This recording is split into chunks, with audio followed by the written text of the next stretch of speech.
Muy buenos días, tengan todas y todos ustedes. Sean bienvenidos a este conversatorio organizado por el Centro de Investigaciones y Estudios de Género de la UNAM con motivo de la conmemoración del Día Internacional de la Eliminación de la Violencia contra la Mujer. Mi nombre es Alejandra Collado, soy la responsable del área de comunicación del CIEG y tuve el honor de ser invitada como moderadora de este evento. Cada 25 de noviembre, desde hace ya varios años, mujeres feministas y también muchas que no se nombran feministas, nos congregamos en distintos espacios para nombrar y visibilizar las violencias contra mujeres y niñas. Convocamos acciones y propuestas para la lucha por la erradicación de estas violencias. Es decir, que este día hacemos lo que hacemos todo el año, cada mujer, comunidad y colectiva desde sus propias trincheras, pero con mayor visibilidad, honrando a las hermanas Mirabal y a todas las mujeres que han puesto y siguen poniendo el cuerpo y la voz para las luchas a las que nos enfrentamos en distintos contextos. El contexto, por cierto, también nos convoca de una manera y en un espacio en particular.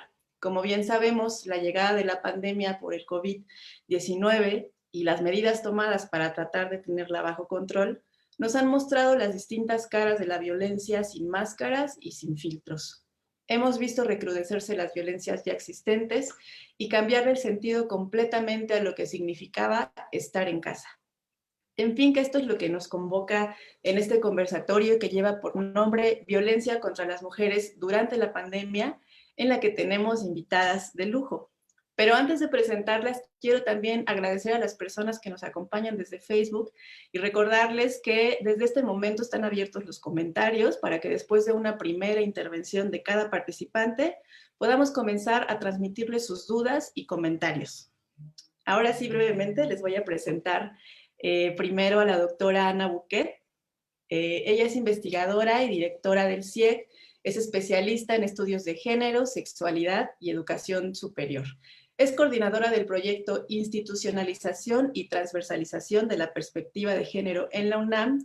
Coordina también la Red Nacional de Instituciones de Educación Superior, Caminos para la Igualdad de Género, y es coordinadora del Observatorio Nacional para la Igualdad de Género en las instituciones de educación superior. Muchas gracias, doctora Ana, por estar aquí. Decidí presentarles como aparecen en el cartel, entonces vamos ahora con Rubén Hernández. Él es licenciado en Ciencias de la Comunicación, es maestro en Estudios Políticos y Sociales y docente de la UNAM. Ha colaborado en diversos proyectos de investigación y las líneas que trabaja son riesgo, salud sexual, violencia de género y juventudes. Estuvo a cargo de la Secretaría de Igualdad de Género del CIEG del 2017 a 2020. Actualmente es responsable de la Dirección de Inclusión y Prácticas Comunitarias de la Coordinación para la Igualdad de Género de la UNAM. Muchas gracias, Rubén, por estar aquí. Saludo con gusto también a la doctora Araceli Mingo. Ella es investigadora titular B del Instituto de Investigaciones sobre la Universidad y la Educación. Es docente del Colegio de Pedagogía de la Facultad de Filosofía y Letras de la UNAM. Sus líneas de investigación son relaciones de género en las instituciones educativas. Muchas gracias, doctora, por estar aquí. Me da también mucho gusto darle la bienvenida a la doctora Hortensia Moreno, investigadora del CIEG, es directora de la revista Debate Feminista, profesora universitaria desde 1975 y profesora ahora también en el posgrado de Ciencias Políticas y Sociales. La doctora Moreno ha publicado novelas, cuentos, libros para las infancias, reportajes, ensayos y pues mucha investigación. Sus líneas, las líneas que trabaja son género, sexualidad, literatura, cuerpo y deporte y educación superior. Muchas gracias, doctora Hortensia.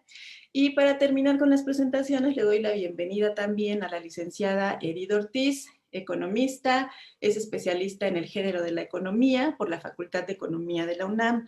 Ha participado también en diversos proyectos de investigación del CIEG, algunos de ellos el micrositio universitario Tendencias de Género, el Observatorio Nacional para la Igualdad de Género de las instituciones de educación superior, los boletines estadísticos de la serie Números y Géneros y el micrositio COVID y Género del CIEG, el cual es un tema nuclear en este conversatorio. Muchas gracias, Edith. Entonces, de la misma manera, en este mismo orden en el que les fui presentando, así también vamos a ir escuchando sus participaciones, si les parece bien. Les recuerdo que cada participación va a durar entre 7 y máximo 10 minutos, para que después de esta primera intervención podamos comenzar, ¿no? Con las respuestas para las preguntas de quienes nos estén acompañando en Facebook. Entonces, vamos a dar comienzo y vamos a escuchar a la doctora Ana Buquet. Adelante y bienvenida.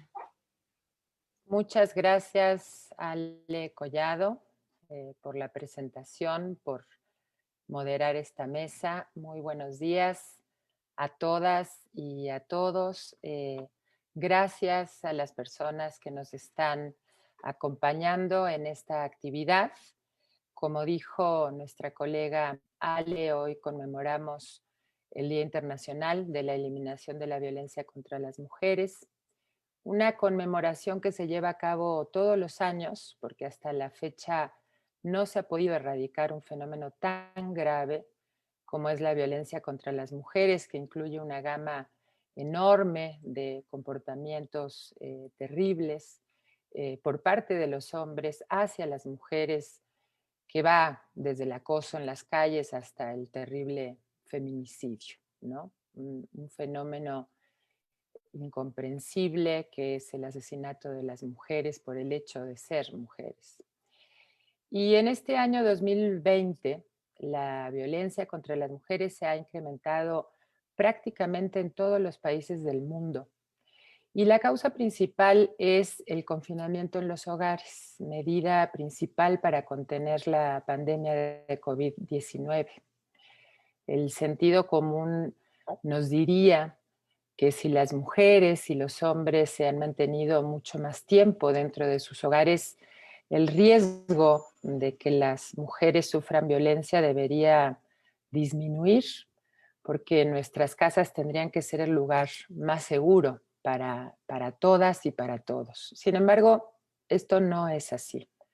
La pandemia nos ha mostrado una realidad que permanece oculta bajo el velo de la vida familiar, de las relaciones íntimas y de supuestos problemas personales.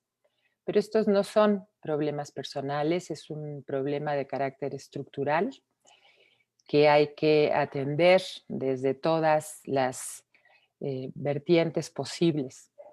La convivencia forzada que produce la medida del confinamiento ha exacerbado este problema que, insisto, no es individual, no es personal, ni es familiar, es un problema también, como el COVID, es un problema de salud pública que, bueno, en este caso no es provocado por una enfermedad infecciosa, sino por una enfermedad de nuestra cultura, una enfermedad que se llama machismo, y que produce en nuestro país más de 300,000 llamadas de emergencia al trimestre, alrededor de 20,000 denuncias al mes, miles de mujeres en refugios, miles de asesinatos de mujeres, algunos no son catalogados como feminicidios.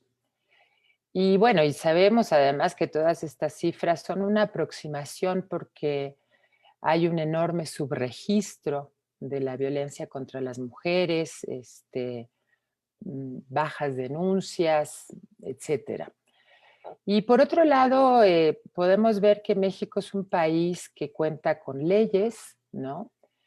Por ejemplo, la Ley General de Acceso de las Mujeres a una vida libre de violencia, que cuenta con estructuras gubernamentales como el INMujeres, la CONAVIM, los centros de justicias para las mujeres, entre muchas otras. Y sin embargo, la violencia contra las mujeres no para. Y yo me pregunto por qué el gobierno de México no actúa con la misma decisión y la presencia que ha tenido frente al COVID ante este panorama desolador de violencia contra las mujeres en México. Desde el CIEG trabajamos para hacer visible este terrible fenómeno y por eso hemos construido el micrositio COVID-19 y Género. Es un espacio virtual en el que podemos encontrar muchísima información Yo las invito y los invito a consultarlo. Eh, Allí hemos recopilado, quiero decirlo, con el trabajo, con muchísimo trabajo de una gran cantidad de gente del CIEG, un equipo formidable, que se han dado a la tarea de sistematizar una gran cantidad de información. Ahí podemos encontrar notas periodísticas sobre el incremento de la violencia contra las mujeres adentro de los hogares. Este es el tema que nos preocupa en esta coyuntura del COVID, ¿no? Eh, en el micrositio también tenemos reflexiones académicas sobre este fenómeno, y también sobre otro fenómeno que no es el tema del día de hoy, pero hay que nombrarlo, que es el incremento de las responsabilidades de cuidados y de las tareas domésticas que recae principalmente sobre las mujeres y además tareas adicionales, ¿no? Porque las madres también se están ocupando de darle seguimiento a la educación de hijas e hijos, a las tareas escolares, a la educación que se está tomando ahora en línea y a través de la televisión.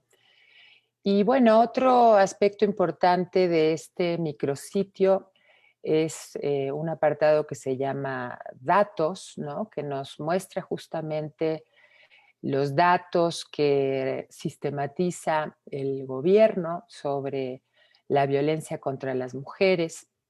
Y también tenemos un directorio de servicios para que cualquier mujer que necesite acudir a algún servicio tenga ahí toda la información. Y una cosa más importante que tenemos en el micrositio es una encuesta que hicimos desde principios de la pandemia, una encuesta para mujeres para saber cómo estaban viviendo la pandemia, cómo estaban viviendo dentro de sus hogares las situaciones de violencia. Entonces, en esta mesa que organizamos el día de hoy, vamos a presentar algunos de estos datos, vamos a presentar algunas de las informaciones que tenemos de este sondeo en el micrositio. Y también aprovechamos este encuentro, este conversatorio, para poder presentarles también información sobre la violencia de género en la UNAM. eh, Información que hemos podido recabar a través de una encuesta representativa que hicimos en noviembre del año pasado, así que son datos muy recientes.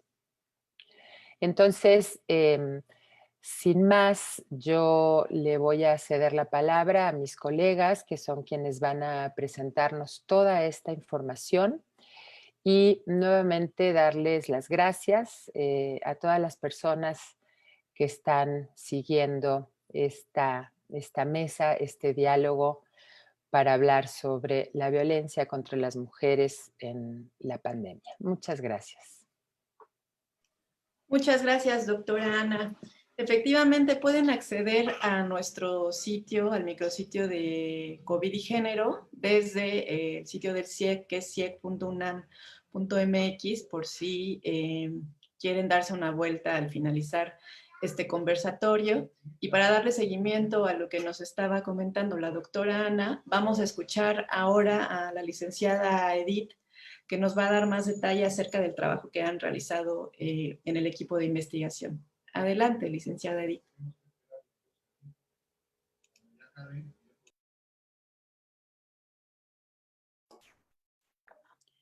Muchas gracias. Voy a compartir pantalla.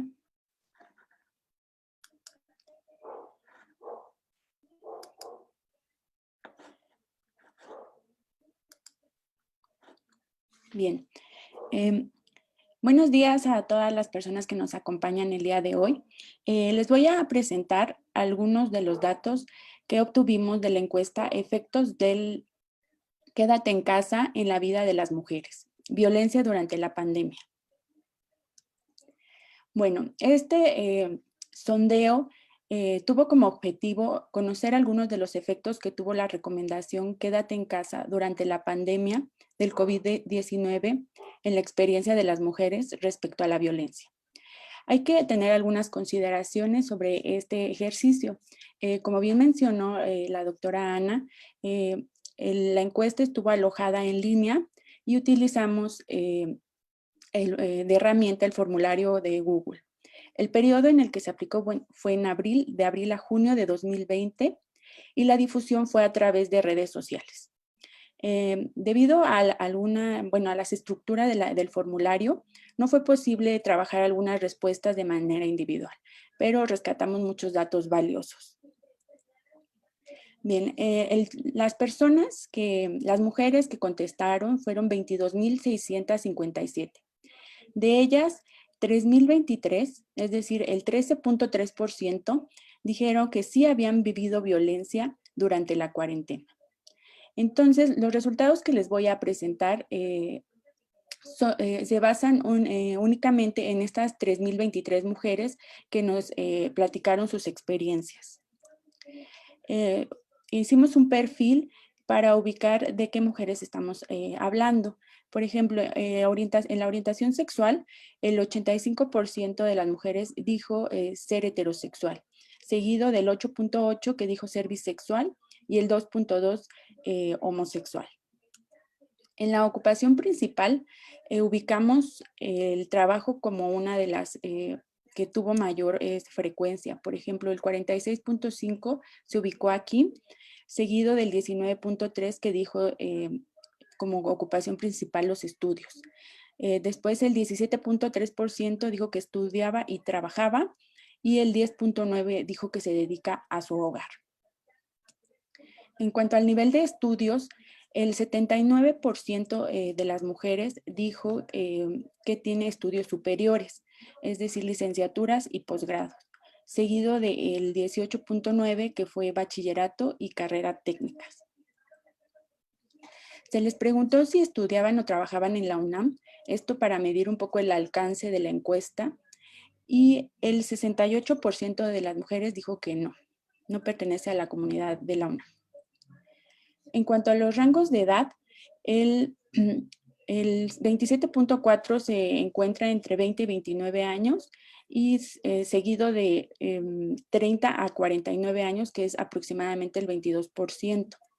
La edad promedio de estas mujeres es de 37 años. También se les preguntó si se consideraban feministas y el 56% dijo que sí. Se les preguntó si trabajaban o estudiaban desde su casa, en lo cual la mayoría dijo que sí. Esto es un 66,5%. También se les preguntó si estaban quedándose en su casa durante este periodo y el 17,1% dijo que sí todo el tiempo y el 66,2% dijo que la mayor parte del tiempo y únicamente estaba saliendo a hacer compras. Para medir si estaban conviviendo con más personas en su casa, se les preguntó si había otras personas quedándose con ellas y el 94% dijo que sí. Bien, ahora vamos a pasar a los resultados. Según el tipo de violencia, en este ejercicio analizamos las violencias individualmente. Por ejemplo, en la violencia psicológica o emocional, 2,769 mujeres dijeron que sí la habían vivido. Esto es un 91,6%. En cuanto a la violencia sexual, 358 mujeres dijeron que sí la habían vivido. Esto es un 11,8%. Y en la violencia física, tenemos la respuesta afirmativa de 482 mujeres. Es un 15,9%.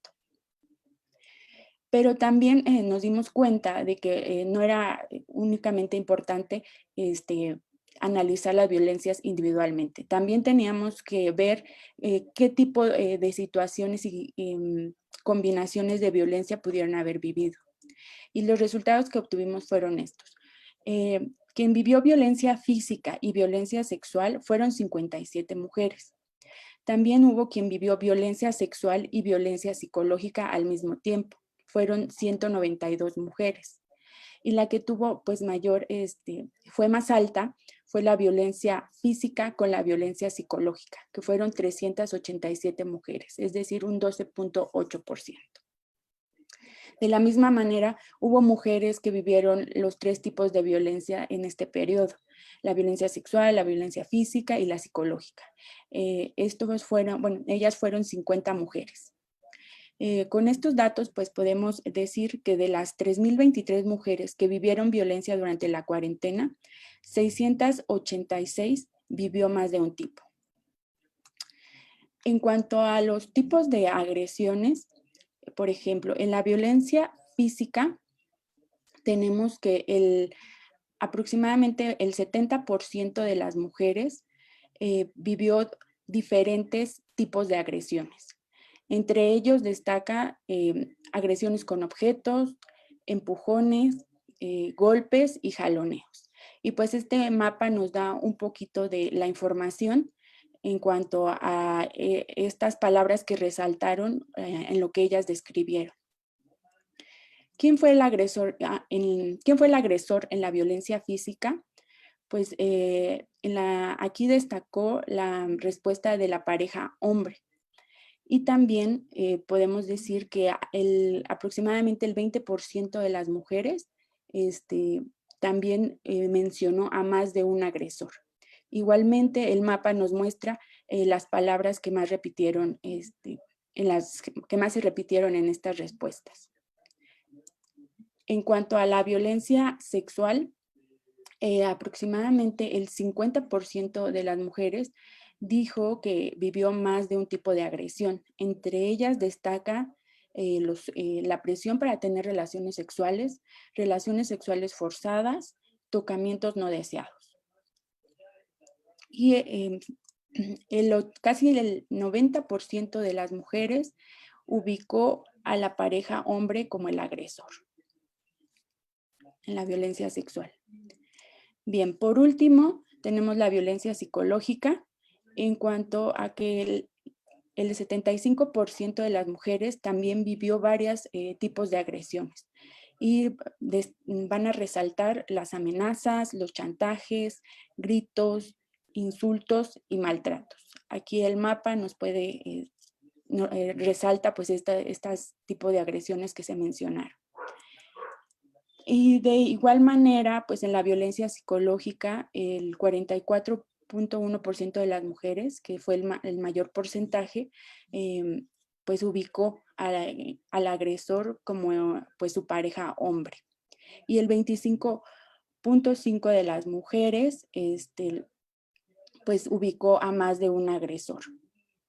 Bien, pues estos son algunos resultados que obtuvimos en esta encuesta, y pues no me queda más que agradecer a todas las mujeres que invirtieron su tiempo para poder contestar la encuesta, y también pues que plasmaron las vivencias que estuvieron presentes en la cuarentena, y que nos ayudaron mucho a obtener estos datos.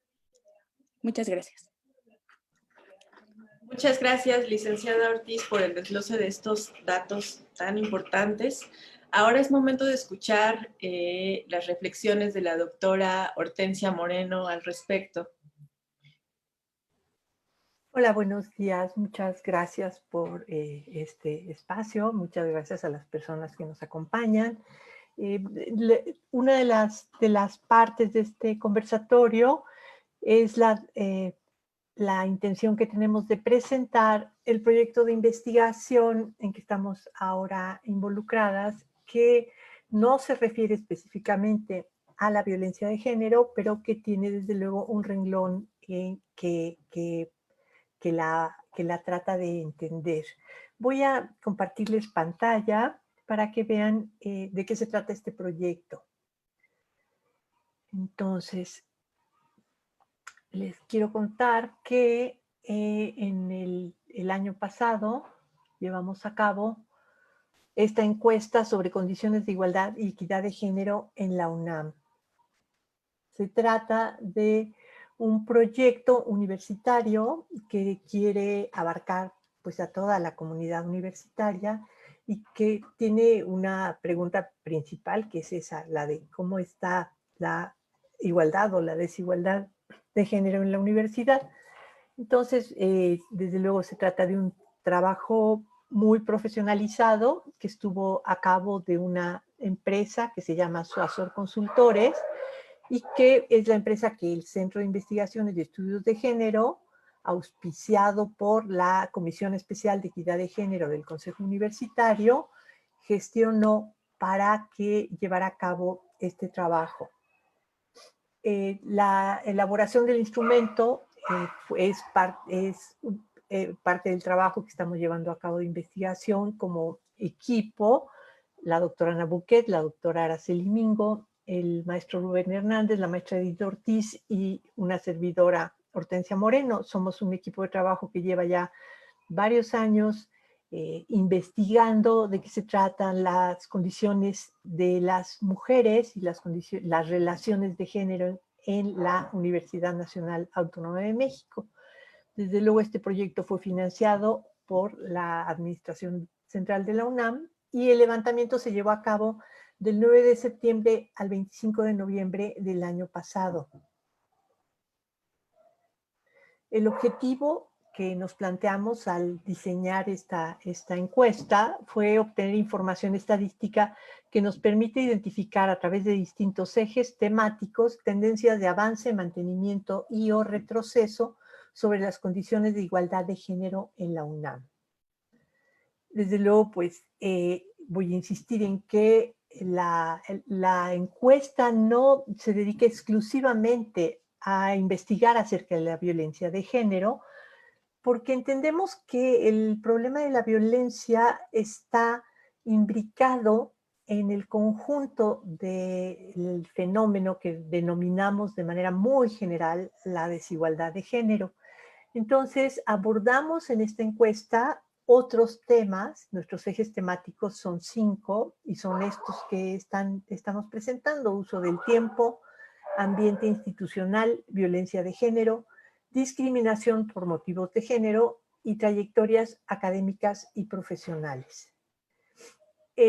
Hicimos un trabajo de muestreo que nos permite afirmar que los resultados de esta encuesta son representativos de los problemas que se viven en la universidad en términos de igualdad de género. Para la población académica tenemos estas cifras. La muestra para la población académica, que tiene un total de 35.949, tenemos a 3,000 personas que fueron encuestadas, a quienes se les aplicaron estos instrumentos, y que además, pues, la elección de la muestra está diferenciada en función de su representación en el conjunto de la población académica. Lo mismo ocurre con la población estudiantil, que tiene una representación muestral de 3,400 individuos, para entender lo que ocurre en una población de 349,585 estudiantes, y que también tiene, pues, una selección ajustada a la cantidad de estudiantes que hay en cada uno de los niveles: posgrado, licenciatura y bachillerato. Lo mismo hicimos con la población administrativa y tenemos una representación de 2,000 individuos para entender lo que ocurre también en esta población de 32,552 personas, también con un ajuste que tiene que ver con la cantidad de personas que están como personal de base, como personal de confianza o como funcionariado.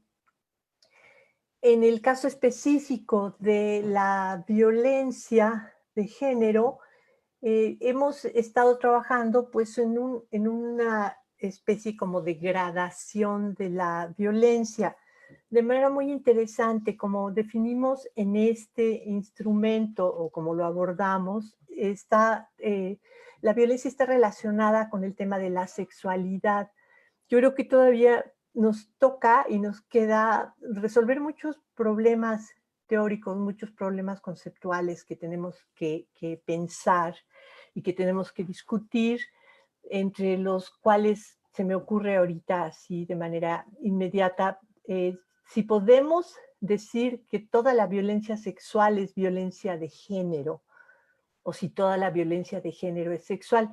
Aquí yo diría de inmediato, pues no, no toda la violencia de género es sexual, pero toda la violencia sexual es de género. Digamos que todas estas cosas requerirían reformulaciones y lo que no queremos es ajustarnos a definiciones preestablecidas, sino permitir que la propia investigación vaya dando lugar a los resultados que vayamos encontrando.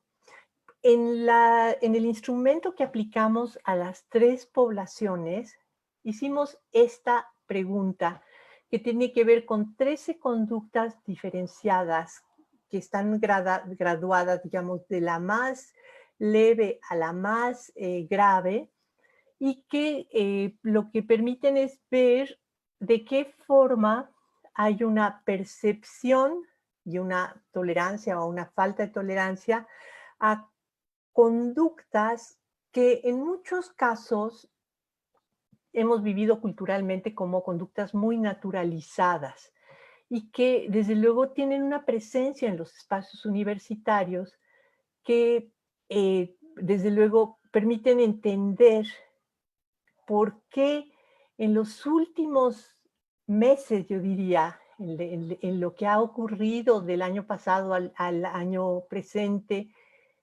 el movimiento estudiantil se ha feminizado, es decir, la parte más vigorosa del movimiento estudiantil, yo creo que desde el 18, pero clarísimamente en 2019 y en 2020, la parte más visible del movimiento estudiantil se volvió femenina y feminista, con todos los matices que se pueda hacer al respecto.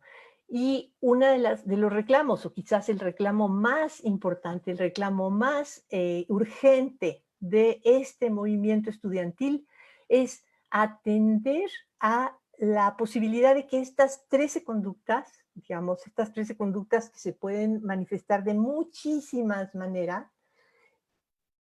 que pensemos como comunidad universitaria que todas estas conductas tienen que ser erradicadas y tienen que ser erradicadas de raíz. Es decir, no se trata solamente de que podamos expulsar a las personas que cometen estas conductas o que podamos señalarlas o que podamos decir sus nombres.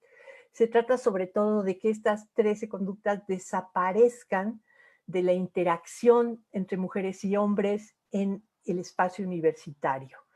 Desde luego, pues estas 13 conductas son súper conocidas por todas las personas que habitamos el planeta Tierra en el momento actual, y todos y todas sabemos que se trata de conductas que son sumamente discutibles en todos sentidos, es decir, que forman parte de la vida cultural y de las formas de interacción de los seres humanos desde hace mucho tiempo y que en esa medida resultan súper difíciles de erradicar. Entonces, bueno, lo que pretende el instrumento, lo que pretende la encuesta en este renglón, en el de la violencia sexual, es dar cuenta de que en efecto las personas que habitamos la universidad somos testigos o somos víctimas de este tipo de comportamientos, y cada vez más la tolerancia a este tipo de comportamientos está disminuyendo y cada vez más estos comportamientos se vuelven visibles y se vuelven inaceptables. Entre los resultados más importantes que hemos encontrado respecto de estos 13 sucesos, está pues esta desagregación por población y subpoblación que nos permite ver que en efecto los, los porcentajes de, sobre todo de mujeres que reportan haber, haber percibido alguna de estas conductas o haber sido víctima de algunas de estas conductas es bastante, pues bastante considerable. Es algo que tenemos que que reflexionar sobre todo a la luz de que no se trata de si son muchas o pocas las ocurrencias, sino de que el ideal de una universidad sería que no hubiese ni siquiera una sola ocurrencia de estos sucesos en la interacción cotidiana entre hombres y mujeres.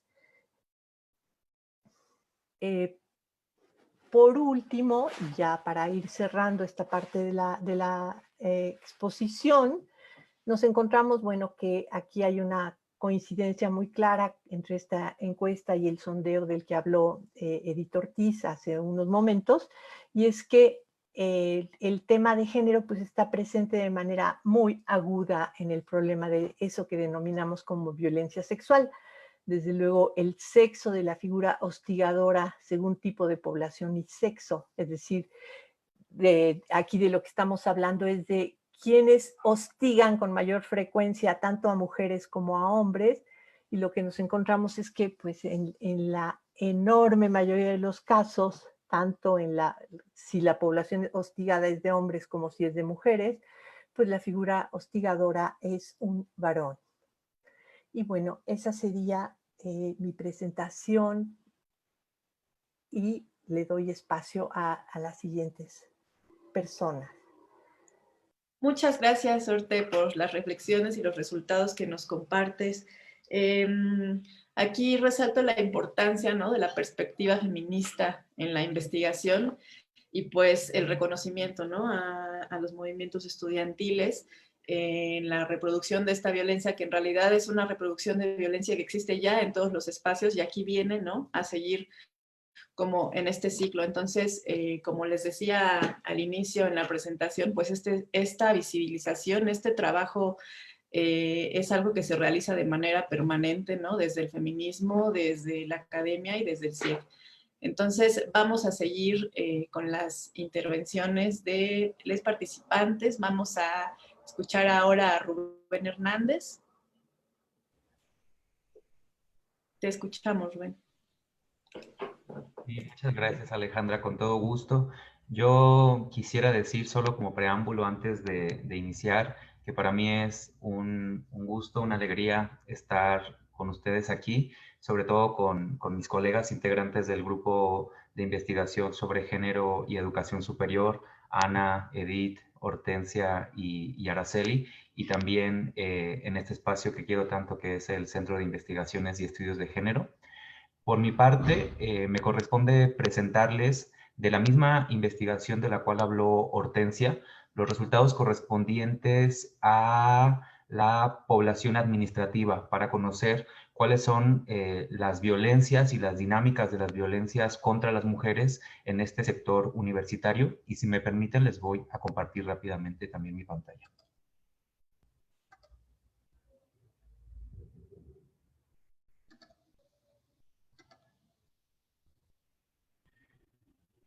Muy bien. Entonces, como Hortensia ya les comentaba hace un momento, nuestra investigación no solo es representativa de la universidad en su conjunto, sino también de cada uno de los sectores que integran a nuestra universidad. En esta exposición me voy a concentrar en el sector administrativo y puntualmente en el primero de ellos, que es el personal de base. Sin embargo, quiero mostrarles rápidamente cómo tenemos los datos, cómo tenemos los números actualmente de la prevalencia de la violencia por razones de género hacia las mujeres en la población administrativa. En el caso, digamos, el promedio de la prevalencia de violencia por razones de género hacia las mujeres del sector administrativo es de 39.1%. Cuando lo vemos en la desagregación por subpoblaciones, encontramos que la población de base tiene un porcentaje de 37.6%. El sector de confianza es el que vive más violencia por razones de género con 46.9%, y el funcionariado tiene un porcentaje igual alto de 41.1%. Pero si recuerdan, la doctora Hortensia les compartía que el sector de base es el sector más numeroso que integra la población administrativa, y por esa razón me voy a concentrar en los datos de esta población. También compartirles, derivada también de la información que les compartió la doctora Hortensia, que en este sector es muy importante que tener siempre presente que cuando hablamos de violencia por razones de género, no solo nos referimos al horizonte de desigualdad de género y de poder que violenta las condiciones de vida de las universitarias, sino también a las figuras agresoras que están asociadas a la producción de estas violencias, y que claramente en el sector administrativo los hombres son las figuras que mayormente violentan digamos, a todo el sector administrativo, con un porcentaje de 95% hacia las mujeres, y con un porcentaje de 78.5% a los hombres. Es decir, que los hombres son agresores tanto de las mujeres como de sus colegas hombres, ¿no? Y pues ya puntualmente, cuando nos adentramos al sector de base, ahora sí voy a hablar solamente del sector de base, les voy a presentar dos datos. En primer lugar, los datos que tienen que ver con la percepción de temor de la población administrativa de sufrir acoso sexual en los espacios universitarios, porque pues nuestra investigación tiene como interés reconocer cómo se articulan las desigualdades de género en las dinámicas universitarias. Entonces, tomando en cuenta la espacialidad universitaria de todos los campus que se ubican en la zona metropolitana del Valle de México, pudimos identificar que para el sector de base hay una diferencia por sexo muy notoria en la percepción de temor para de sufrir acoso sexual, con un 23.9% para el caso de las mujeres trabajadoras de base, y con un 6.2% para el caso de los hombres trabajadores de base. Aquí vemos claramente esta diferencia por sexo en la producción de la percepción de temor de sufrir acoso sexual en los espacios universitarios. Después, si hacemos una desagregación por los tipos de espacios, nos vamos a dar cuenta que ocurren pues una transformación importante en los datos desagregados por sexo. Y puntualmente, para no contarles todos, decirles que les preguntamos a las personas esta percepción de temor de sufrir acoso sexual en espacios típicos de la vida universitaria: baños, pasillos, bibliotecas, explanadas, aulas, laboratorios, estacionamientos, cubículos, canchas, caminos. Y nos dimos cuenta de que los espacios donde la percepción de temor de sufrir acoso sexual es mayor es en aquellos espacios que son abiertos, pero que también en determinados momentos del día, quizás muy temprano o muy tarde, son también solitarios, ¿no? En el caso de las mujeres trabajadoras de base, que además realizan muchas de sus funciones en estos espacios, podemos identificar una presencia mayor de esta percepción de temor en los pasillos, con 8.7%, en los estacionamientos, con 8.0%, y en los caminos internos de la universidad, pero que también llevan a las afueras de la universidad, con 13.7%. Y si comparamos todas estas percepciones con la de los hombres trabajadores de base, vemos una diferencia muy notoria, ¿no? Por ejemplo, los hombres tienen una percepción de temor de 1.1% en los pasillos, de 1.8% en los estacionamientos y de 2.6% en los caminos, lo cual nos muestra que el tema del espacio público o el espacio universitario sí está fuertemente trazado por una desigualdad que se articula en la percepción, pero también de forma muy importante en el uso de los espacios públicos. Respecto a las situaciones de violencia, que también ya les adelantaba la doctora Hortensia, lo que hicimos fue, para producir un primer indicador, contabilizar todas las mujeres y todos los hombres que respondieron al menos sí haber vivido cualquiera de estas 13 situaciones de violencia por razones de género, y el resultado que obtuvimos es este, que me parece muy importante que ustedes lo sepan. Las mujeres trabajadoras de base respondieron a haber vivido al menos alguna de estas situaciones de violencia por razones de género en las interacciones universitarias en el pasado reciente, en una proporción de 36.4%, mientras que los hombres trabajadores de base respondieron haber vivido algunas de estas situaciones en un porcentaje de 16.1%. Se fijan, la prevalencia en las mujeres es mayor del doble a la de los hombres.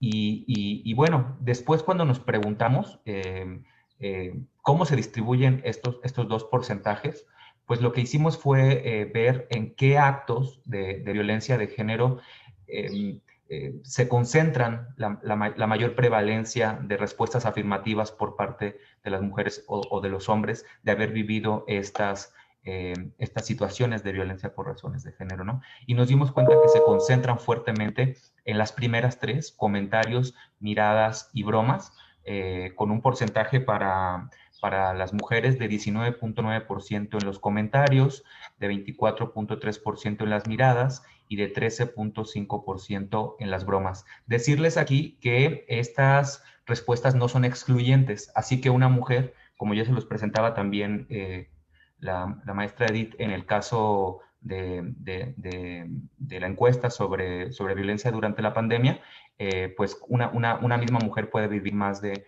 una forma de violencia por razones de género, ¿no? Y cuando nos concentramos en la primera pregunta, la de si las personas han recibido comentarios o exclamaciones con contenido sexual que desagradan o humillan en algún espacio universitario, porque cuidamos mucho que siempre estuviera contextualizado en la convivencia universitaria, nos dimos cuenta otra vez de estas desigualdades notorias. Mientras que los hombres responden 5.5%, las mujeres, recordemos, trabajadoras de base, responden prácticamente 20%, ¿no? Y eso nos hace ver, pues, otra vez las diferencias en la producción de la violencia por razones de género en el caso de las universitarias trabajadoras de base. Y también cuando preguntamos quién fue, porque como les decíamos, esto es muy importante para el estudio de las violencias por razones de género, nos damos cuenta de que la figura que más produce estos actos que constituyen violencia de género son los trabajadores hombres, bueno, tanto a sus colegas hombres, pero sobre todo significativamente a sus colegas mujeres, con un porcentaje de 14.5, ¿no? Y esto nos da para reflexionar las siguientes 5 cosas que yo solo las enuncio y con esto cierro mi intervención. En primer lugar, los datos nos ayudan a pensar cómo es el ambiente laboral de las mujeres en las universidades, en nuestra universidad en concreto, cómo son las relaciones con los hombres, con los pares, con los trabajadores, con los que cotidianamente se convive, cómo son las relaciones de suprasubordinación laboral, es decir, las relaciones laborales que se tejen con superiores jerárquicos, como puede ser un jefe, un director, alguien que tiene una relación de poder institucional respecto a las trabajadoras. También la pregunta de si las violencias que son parte de las interacciones sexistas, que se consideran violencias de menor intensidad, son las más frecuentes. Entonces, no se trata también de violencias relevantes que determinan las condiciones de igualdad en que viven las trabajadoras universitarias. La reflexión es esta. Sabemos que hay violencias de mayor intensidad que se presentan menos, pero las violencias de menor intensidad se presentan más frecuentemente y no necesariamente solamente una vez en la vida, sino incluso varias veces, inclusive en una misma semana o en un mismo día. Entonces, eso nos ayuda a pensar cuáles son nuestros criterios para determinar que una violencia es grave o relevante, ¿no? Y por último, también señalar que la violencia de género no solo daña a las mujeres universitarias en sus cuerpos, en sus vidas, en sus experiencias, sino que viola también otros derechos humanos, como el derecho al uso de los espacios públicos, como lo vimos en los resultados. Y pues con esto yo termino mi intervención y les doy muchas gracias.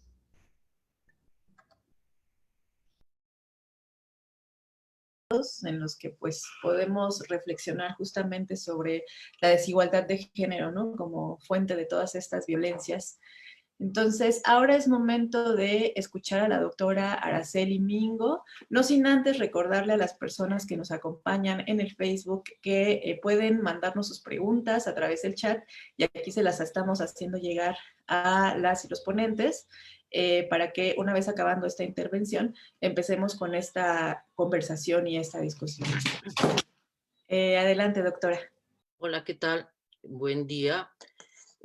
Bueno, a mí me toca tratar los datos, o sea, presentar los datos que hemos obtenido en la población estudiantil y de las 3 subpoblaciones estudiadas, es decir, la población de bachillerato, la población de licenciatura y la población de posgrado. Los datos que me toca a mí presentar son los que corresponden a licenciatura. Voy a compartir pantalla, a ver si la hago.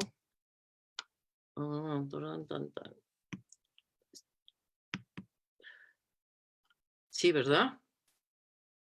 Ok. ¿Sí se ve? Sí, Araceli. Ok, gracias.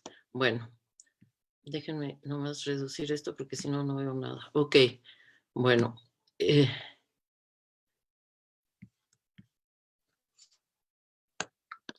Tal como presentó ahorita en este momento Rubén y a lo que aludió también Hortensia, nosotros buscamos distintas formas de medir. Por un lado, tal cual la violencia sexual, que es de lo que han venido hablando mis colegas, a través de 13 comportamientos concretos, pero no es la única forma que buscamos para acercarnos a las manifestaciones de la violencia, sino que también consideramos, como lo veremos un poquito más adelante, tanto la parte del ambiente como lo relativo a los espacios de ocurrencia de estas conductas. Y nos dieron estos datos en términos de la población de licenciatura. Entonces, la primera cosa que vemos es que el 52.9, es decir, el 53% de las estudiantes de licenciatura dijeron su temor a sufrir algún comportamiento de carácter sexual no deseado en algunos de los espacios que consideramos: baños, aulas, pasillos, canchas, etcétera, ¿no? Los mismos que presentó ahí Rubén, frente al 11.2% de los varones. Entre los espacios que destacan, tenemos en primer lugar, que coincide en las 3 poblaciones, los caminos. Después, los baños, ¿no? En la población estudiantil, los baños son una fuente de amenaza, así lo viven las mujeres, en un 22%, lo cual realmente resulta alarmante. Y después de esto tenemos pasillos, estacionamientos, explanadas y las aulas. El dato de las aulas me parece a mí, o sea, 18% de las estudiantes manifiestan temor de ser agredidas en las aulas. O sea, realmente, ¿cuál es el espacio seguro? Tal como ya mencionaron mis colegas, ¿no? Estas fueron las 13 comportamientos que se midieron. Y de estos, los resultados que se obtuvieron son los siguientes, ¿no? El 54.6% de las estudiantes dijeron haber experimentado al menos uno de los 13 comportamientos señalados, frente al 28.1% de los varones. ¿Cuáles han sido quiénes fueron las personas agresoras? Entonces, aquí vemos en la gráfica cómo en primer lugar aparecen los alumnos varones. En segundo lugar, aparecen el trabajador y las personas académicas. Bueno, perdón, aquí me doy cuenta, ¿no? Que me brinqué una de las tablas. Entonces, ya lo que estamos viendo ahorita, es concretamente de las 13 comportamientos. Lo que yo les voy a presentar ahorita son los 3 comportamientos que obtuvieron los mayores porcentajes, ¿sí? Entonces, tenemos le han dirigido comentarios o exclamaciones de contenido sexual que les desagradan, humillan al pasar por algún espacio universitario. 21.1% de las mujeres dijeron que ese era el caso, frente a un 7% de los varones. ¿A quienes identificaron como la persona agresora? El 12%, o sea, la mayoría identificó a un par, pero a un par varón, ¿sí? A un alumno. En segundo lugar, a un trabajador. En tercer lugar, a alguien del personal académico que era varón. El siguiente comportamiento, que también fue que es uno de los 3 que obtuvieron mayores frecuencias, es: le han dirigido miradas o gestos de contenido sexual que le molestan o avergüenzan. En este caso, las mujeres contestaron 34.6% haber vivido este comportamiento, frente a un 5.8% de los varones. Y de nueva cuenta, el principal agresor aparece ser un par, es decir, un alumno con una proporción del 22%, seguido de un académico, ¿sí? Suponemos que es un profesor. Y en tercer lugar, un trabajador, muy parecido, ¿no? 7.9 son los académicos y 7.7 los trabajadores. El tercer comportamiento se llama, le han hecho bromas, comentarios o preguntas sobre su vida sexual que le molestan o incomodan. El 23.3% de las jóvenes entrevistadas señaló haber padecido este comportamiento, frente a un 14% de los varones. De nueva cuenta, aparece como el principal agresor un varón que es alumno, ¿no? Un par. En segundo lugar, aparece en este caso una alumna, ¿sí? Con 4.7, la diferencia es de 21, ¿no? En el caso de las mujeres a 4.9, cuando es una colega, es una compañera de aula. Y también, de nueva cuenta, vuelve a aparecer la población académica, que es el 2.7%. Sí, yo creo que es importante que cuando estamos hablando de comportamientos como esto, como lo que se entiende como bromas, realmente nos hemos dado cuenta recientemente, o sea, teníamos información, pero recientemente tuvimos 2 testimonios, o un testimonio concretamente terrible, que yo creo que todo el mundo conoce, lo ocurrido con un profesor de la Facultad de Química que hace un comentario de en qué se parecen las mujeres a las bolsas de hielo, que no quisiera repetir lo que dijo el profesor, pero cuando estamos hablando de supuestas bromas, estamos hablando de cosas con un altísimo contenido de violencia. No sé por qué se les llaman bromas, ¿no? Incluso el profesor, si uno ve ese video, resulta que dice lo que dice y luego él mismo dice ja, ja, ja, ¿no? Porque nadie se rió. O sea, de chistoso no tuvo nada su comentario. Quiero decir, voy a salir de la pantalla, a ver si lo logro. Ok. Hay algo que quisiera puntualizar, que en la encuesta hay, o sea, ahorita estamos presentando y centramos la atención en los comportamientos de acoso sexual, pero sí quiero señalar que fuimos cuidadosas en la encuesta de medir qué pasaba con el ambiente. Yo creo que esa es uno de los ejes que nos ha generado resultados muy interesantes y al mismo tiempo que resultan alarmantes, ¿no? Que tiene que ver con un conjunto de comentarios que se hacen, que se registran en la cotidianidad de la vida universitaria, en donde se ve cómo hay un menosprecio o un desprecio, ¿no?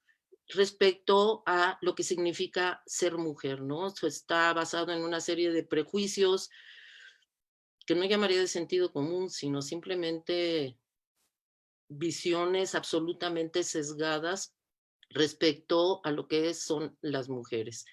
Entonces, también otra de las cosas que pudimos observar es, a través de las preguntas que fuimos haciendo, en varios rubros abríamos una parte de otros y pedíamos que se especificaran a qué se refería, por ejemplo, cuando dice, has recibido otro tipo de comentarios que quisiera señalar. y tenemos unos listados realmente que dan, o sea, bueno, concretamente a mí, que me enojan muchísimo, que me preocupan muchísimo, y que uno se pregunta de dónde viene el atrevimiento, ¿no? De quien hace estos comentarios, ¿de dónde viene el atrevimiento? ¿De dónde sale el permiso para decir cosas? Por ejemplo, un profesor de filosofía, no de, estamos acostumbrados siempre a ver que en las facultades en donde hay más varones, los tipos de comentarios suelen ser más agresivos, pero no. Aquí se trata de un profesor de filosofía de la FES Acatlán, en donde una de las estudiantes refiere que el profesor permanentemente les está haciendo, les transmite el mensaje de que las mujeres son putas, y que les dijo concretamente que si estuviéramos en el mundo musulmán, a ellas ya las habían matado por putas. Y la pregunta es, ¿qué está detrás de un ser humano que puede darse el atrevimiento de hacer un comentario con semejante contenido?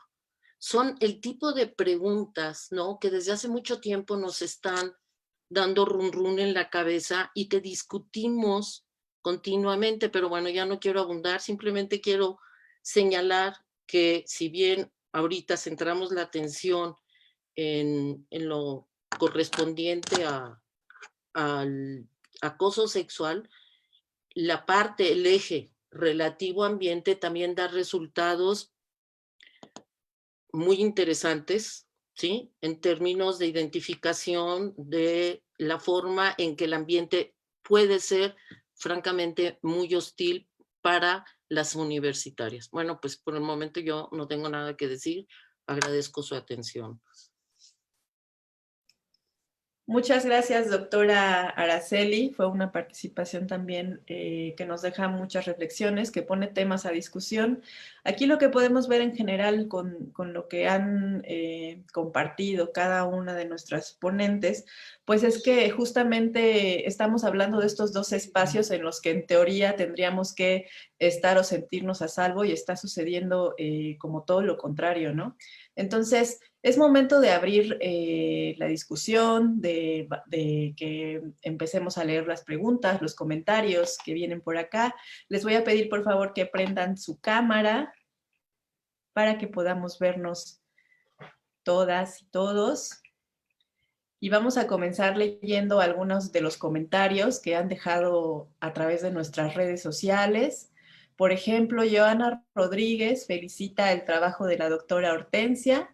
Ella considera que sería interesante replicar este trabajo en la Universidad de Los Llanos, del departamento de Meta Colombia. Y tenemos un par de preguntas. ¿Les parece si yo yo aquí se las digo y me dicen quién puede intervenir para responder estas preguntas? Tenemos primero aquí a Carlos Pacheco, que nos pregunta, ¿en qué sitio puedo encontrar las investigaciones completas? ¿Los instrumentos utilizados están disponibles al público? Esa es por un lado. Luego tenemos a Armando Vallarta Martínez, que nos comenta que todas las violencias, sin importar su intensidad, son graves. Por tanto, si no fuera así, ¿cuáles serían los parámetros para determinar la violencia como regular o de intensidad? ¿No? También a ver ahí quién puede abordar esa pregunta. Y por aquí, Danae Telles también, respecto a lo que nos comenta la doctora Araceli, ¿no? Dice que también a diario nos encontramos con este tipo de chistes o de bromas y solo a ellos se les hace divertido. Entonces, ¿qué les parece si abordamos estas dos primeras preguntas? No sé quién quiera comenzar. Podemos empezar con la de en qué sitios se pueden encontrar las investigaciones y si están abiertos al público estos instrumentos. A ver, muy rápidamente, todas las investigaciones que hemos realizado sobre género y educación superior a partir del proyecto de institucionalización y transversalización de la perspectiva de género en la UNAM están disponibles de manera gratuita al público en la página del CIEG.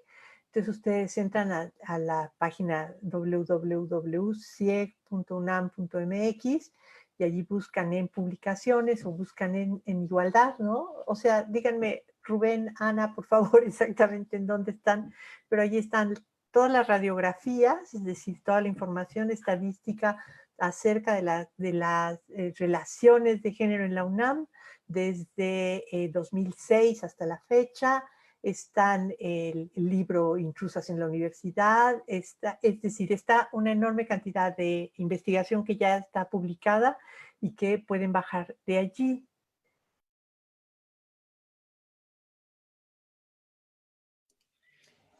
Ok, Sí, muchas gracias. Sí. Y sobre perdón. si los instrumentos están disponibles, esa sí se la dejo a la doctora Ana Buquet.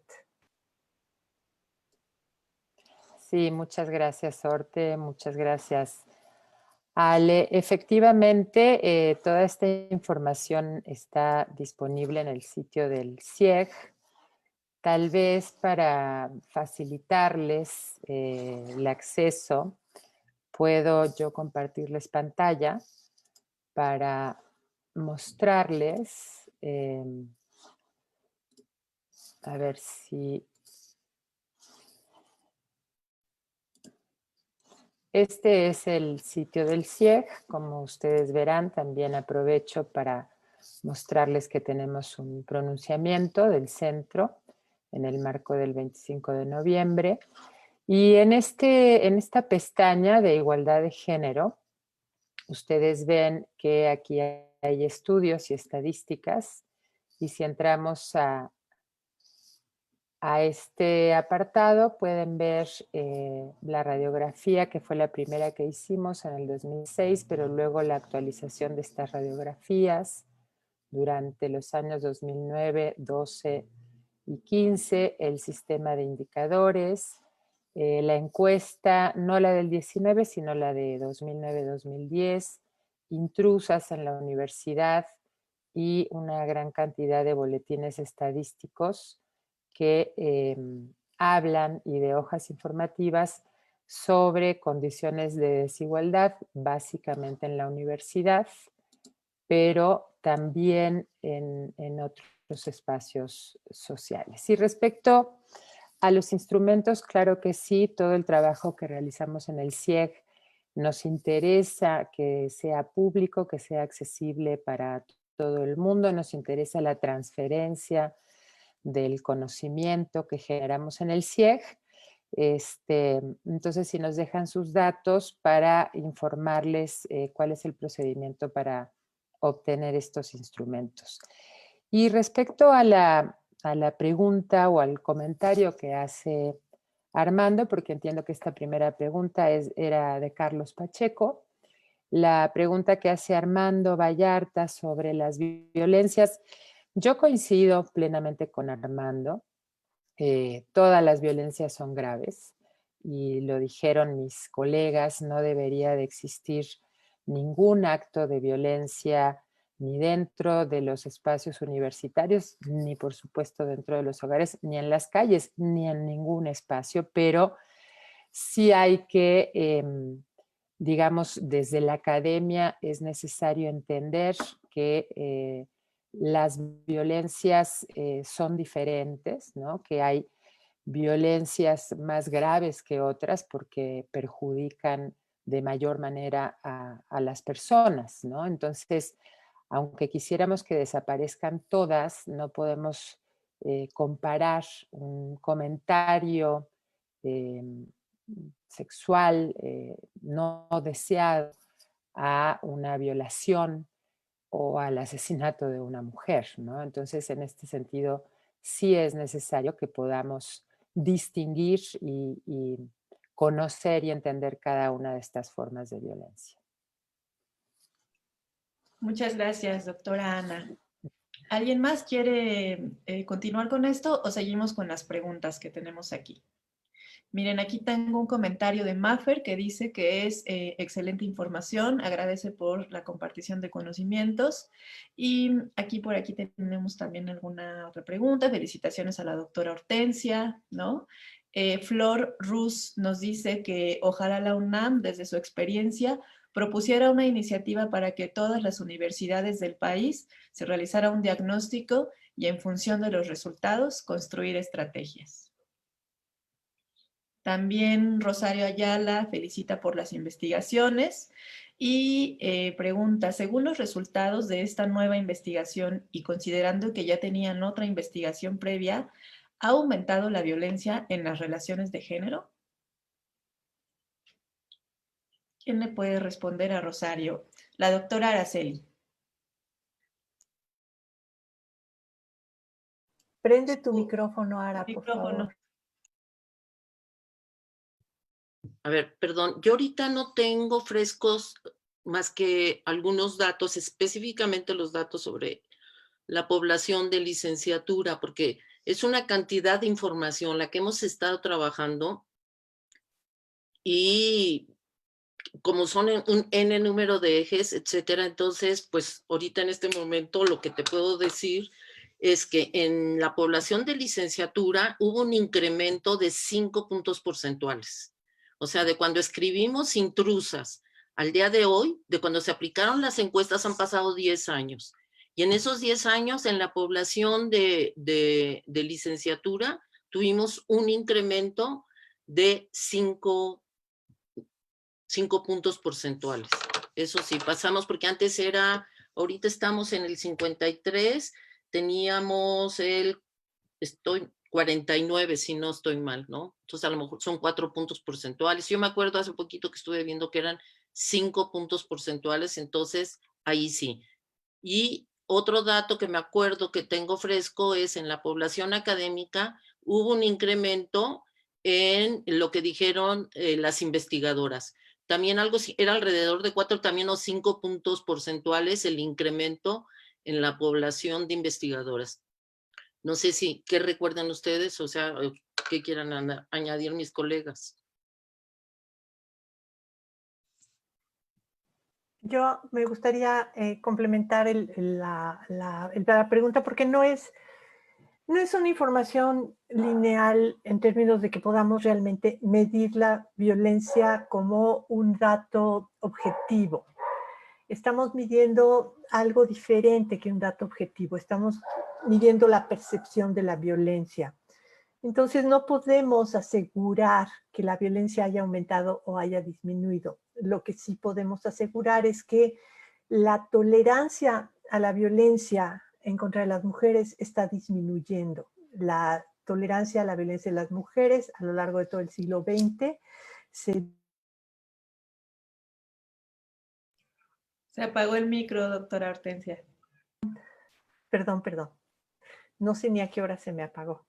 Decía yo, la violencia, la tolerancia a la violencia, es decir, la forma en que culturalmente juzgamos la violencia, ha tenido un proceso de disminución a partir, yo creo, sobre todo del cambio cultural que propugna el feminismo a lo largo de todo el siglo XX. La violencia se vuelve más visible. Actos que están completamente naturalizados, que se consideran parte de la interacción normal, de pronto se empiezan a desnaturalizar a partir de la crítica feminista. Y yo creo que los últimos 10 años han sido cruciales en la universidad, es decir, en los últimos 10 años ha habido cambios fundamentales en la universidad que también han afectado la cultura universitaria. Sobre todo han afectado la cultura universitaria de las mujeres que habitamos la universidad y que ahora estamos mucho menos dispuestas a tolerar, a soportar, a permitir o inclusive agradecer, ¿no?, los comentarios de los compañeros, de los profesores o de los trabajadores o de quienes estén alrededor nuestro. Yo creo que no es cauto decir aumentó o no aumentó la violencia porque no lo sabemos. Habría la probabilidad en que inclusive hubiera disminuido, pero no lo sabemos porque no tenemos los instrumentos de medición de la violencia. Lo que sí sabemos es que cada día más hay una reprobación social, sobre todo por parte de las mujeres, de actos que en ciertos momentos anteriores pues eran aceptados como normales y que no se veían como actos violentos, que no se calificaban como actos violentos. Entonces, tenemos que pensar la violencia también en su contexto cultural y en su contexto histórico, porque no se trata de un fenómeno objetivo como sería, ¿qué será? La presión atmosférica. La presión atmosférica sí se puede medir con instrumentos y es clarísimo que esos instrumentos nos van a dar un número muy claro, pero la violencia es un fenómeno cultural y los fenómenos culturales no se pueden medir cuantitativamente. Nuestros esfuerzos tienen que ver precisamente con un acercamiento a la información y tenemos que ser muy cuidadosas cuando decimos de qué estamos hablando. Y aquí de lo que estamos hablando es de la percepción de la violencia, por un lado, sobre todo en conductas que tienen ese nivel de gravedad que es el de que nos ponen a las mujeres en un lugar especial, que cualquier persona del sexo masculino se siente en el derecho de opinar acerca del cuerpo o de la belleza o de la sensualidad de una joven, y eso se consideraba pues, que era aceptable hace 50 años y ahora ya no lo consideramos aceptable. Entonces, digo, creo que son datos muy, muy difíciles de medir cuantitativamente y que tenemos que ser cautelosas. Y la otra cosa que también es muy importante decir en este momento es que estamos en el proceso de análisis de la información. No hemos terminado. La encuesta tiene unas proporciones inmensas y estamos tratando de revisar todos los datos para poder llegar a conclusiones que sean conclusiones científicas y no nos queremos adelantar. Muchas gracias, doctora Hortensia. Tenemos aquí a Yamilet Ugalde que hace dos preguntas. Por un lado, comenta, con los hallazgos encontrados hasta ahora, ¿qué aspectos o factores analizarían del ambiente universitario para responder la pregunta planteada sobre los permisos que facilitan expresiones violentas como las ejemplificadas por la doctora Mingo? Esa por un lado. Y después pregunta también, ¿este tipo de investigaciones realmente tienen una influencia positiva en las políticas institucionales de la UNAM o se presenta resistencia al cambio?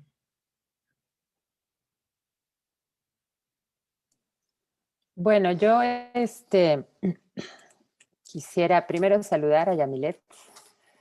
Qué gusto que esté aquí con nosotras. Yo quisiera plantear que todo el trabajo que hemos hecho desde el CIEG y en particular desde este grupo de investigación que llevamos muchos años trabajando, empezamos en el 2004, y que efectivamente hemos hecho una gran cantidad de investigaciones. O sea, la primera investigación sobre desigualdades de género en la UNAM fue publicada en el 2006 y de ahí hasta acá hemos seguido investigando y publicando una gran cantidad de cosas, que toda esta información efectivamente ha funcionado, ha servido para impulsar adentro de la UNAM una serie de políticas, de cambios normativos, de creación de estructuras. Creo que realmente este trabajo de investigación ha sido, yo diría, la plataforma desde la cual hoy la Universidad Nacional Autónoma de México tiene ya un andamiaje muy importante en sus distintas dimensiones, como he dicho, la normativa, la estructural y la de políticas públicas, y que sin duda ha tenido que ver con no solo las investigaciones, sino la gestión para hacer pública esta información, para presentarla, por la participación también en cuerpos colegiados universitarios, etcétera, etcétera. Así que creo que sí, Yamilet, que esto influye de manera decisiva en el cambio institucional. Yo siempre he planteado que los cambios institucionales, en el caso de las instituciones de educación superior, uno de los elementos fundamentales, prioritarios e iniciales también es conocer las desigualdades de género que existen dentro de estas comunidades. Y quisiera aprovechar para retomar una pregunta anterior que hablaba sobre la posibilidad de tener diagnósticos en todas las universidades del país, ¿no? Como se está haciendo desde la UNAM. Y comentarles que también desde el CIEG, también desde este grupo de investigación y desde en su momento la Secretaría de Igualdad de Género, que hoy ya no la tenemos en el CIEG, hemos promovido muchas cosas a nivel nacional. Y si me permiten, nuevamente les podría compartir algunas de estas cosas para que ustedes tengan estos elementos y los puedan revisar ustedes personalmente, pero una de las iniciativas que impulsamos fue el Observatorio Nacional para la Igualdad de Género en las Instituciones de Educación Superior. Aquí tienen ustedes la dirección. Nos da muchísima información, no me voy a detener en esto, pero ustedes pueden ver que aquí hay una gran cantidad de universidades del país. Si ustedes entran a alguna de estas universidades, podrán observar cómo están en sus procesos de institucionalización y transversalización de la perspectiva de género. También hemos impulsado desde el CIEG una red nacional de instituciones de educación superior que se llama RENIES Igualdad. También sobre esto hay una página que pueden consultar. Así que lo que yo puedo plantear es que el trabajo que hemos impulsado desde el CIEG ha, digamos, promovido tanto adentro de la UNAM como a nivel nacional el impulso de políticas para la igualdad de género, la creación de normatividad y estructuras y también para la atención de la violencia de género. Muchas gracias, doctora Ana. Rubén, ¿querías comentarnos algo?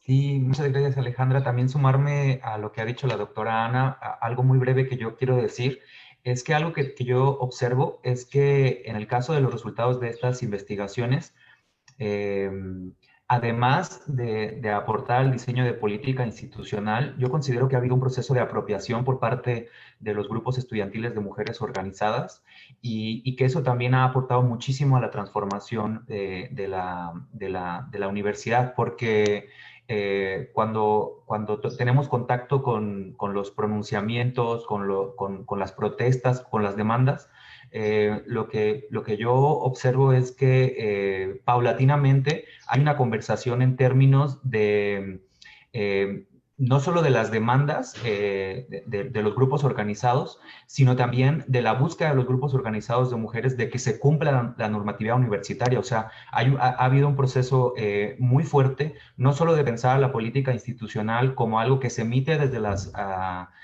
autoridades centrales o de los espacios de toma de decisión de la universidad, sino también como que ha habido, se ha creado recientemente un proceso de diálogo sobre estas investigaciones y también sobre los propios documentos. Entonces yo creo que la universidad también se encuentra en un proceso importante de repensar cómo se construyen las políticas de igualdad y también de ir rompiendo estos sesgos patriarcales y androcéntricos, de pensar que las buenas políticas de igualdad se toman desde arriba y caen hacia abajo y no articulan, digamos, todas las voces y todas las vivencias. Y creo que como parte de estas investigaciones se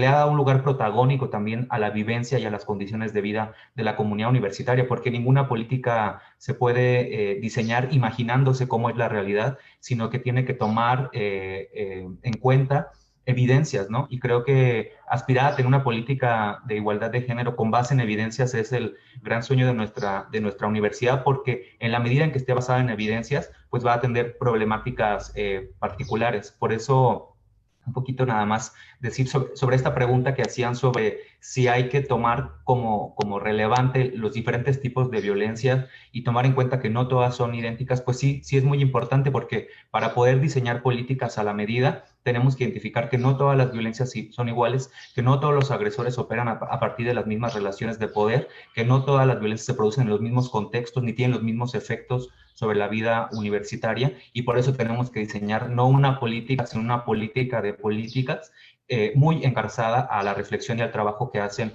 los grupos organizados de nuestra universidad, que también han sido un motor transformador fundamental para que este 25 de noviembre sea tan visible este año.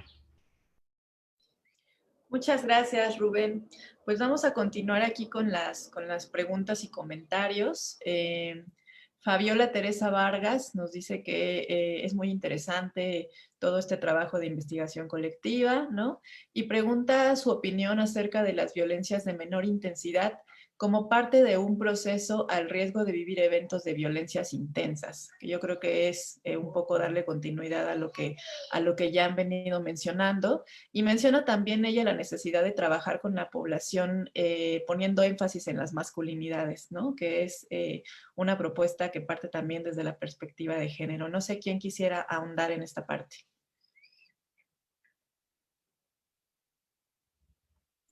Bueno, ok.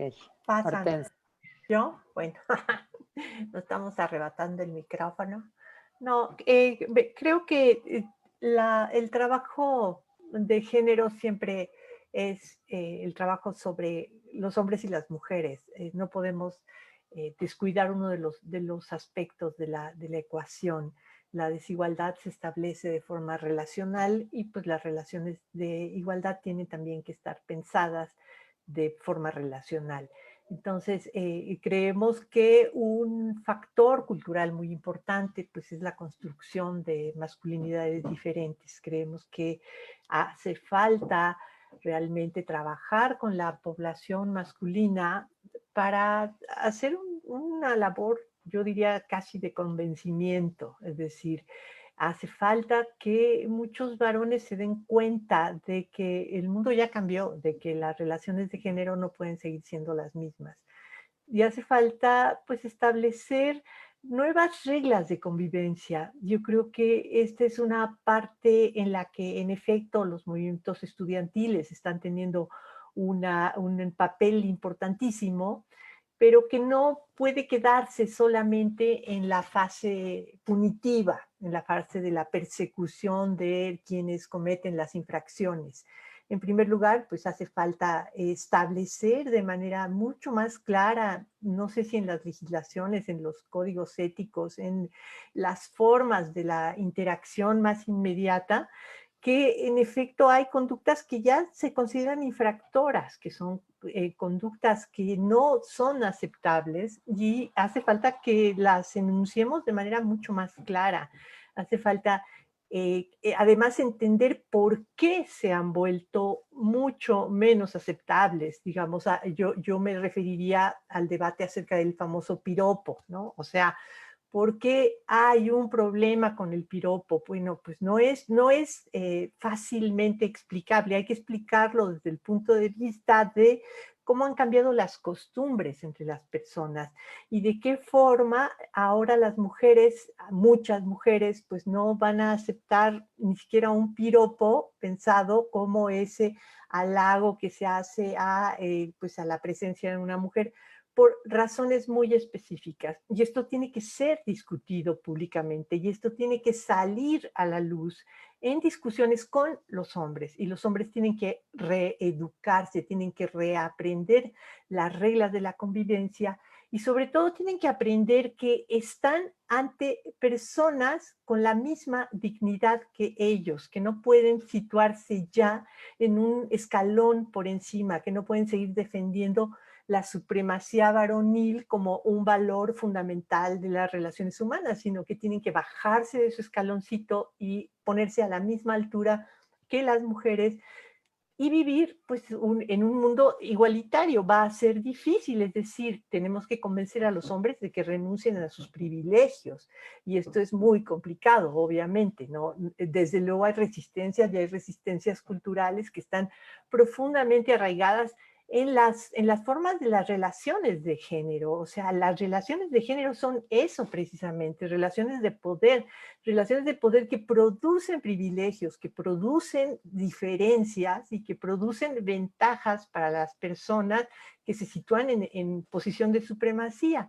Entonces, desde luego, los hombres son un factor de la ecuación, yo diría son la mitad, ¿no?, del problema, y hace falta que estén, que se integren, que estén de acuerdo, que lleguen, que hablen, que discutan. Y creo que allí, bueno, pues la labor de la investigación es fundamental. Los estudios de género son pues la herramienta que nos brinda la posibilidad conceptual y la posibilidad metodológica para poner todos estos asuntos sobre la mesa y para volverlos un asunto público en el sentido de que sean un asunto discutible, un asunto que verdaderamente pues produzca cambios que sean cambios profundos en la vida de los seres humanos.